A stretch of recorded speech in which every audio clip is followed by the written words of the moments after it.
तर सत्ताधाऱ्यांना मुंबई हायकोर्टाचा एक मोठा दणका बसलाय। 17 साखर कारखान्यांच्या कर्ज वितरणाला मनाई देण्यात आली आहे।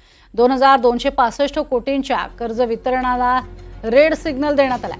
विरोधकांच्या सुद्धा काही कारखान्यांचे प्रस्ताव फेटाळण्यात आलेले आहेत। त्यामुळे 17 साखर कारखान्यांच्या कर्ज वितरणास मनाई केली आहे, तर 2265 कोटींच्या कर्ज वितरणाला सुद्धा रेड सिग्नल देण्यात आलाय। सरकार संविधानाला बाजूला ठेवून, समान हक्क बाजूला ठेवून जे नेते आपल्याबरोबर आहेत त्यांची तोंड बघून त्यांच्या कारखान्याला मदत करत आहेत। आता हा पैसा सरकारचा नाही, तर सरकारमध्ये असणाऱ्या नेत्यांचा स्वतःचा व्यक्तिगत पैसा नाही, हा टॅक्स मनी आहे।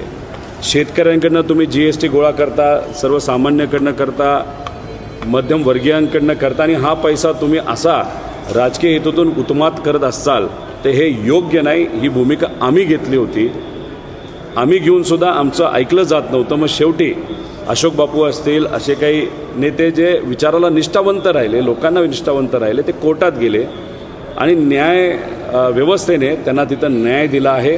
तुम्ही बघितलं काल मुंबई हायकोर्टाने त्यांच्या बाजूने तिथं निर्णय दिला आहे आणि ताशेरे ओढलेले आहेत या सरकारवर की तुम्ही मनमानी करत आहात, सामान्य लोकांच्या पैशावर राजकारण करत आहात आणि ते चुकीचं आहे।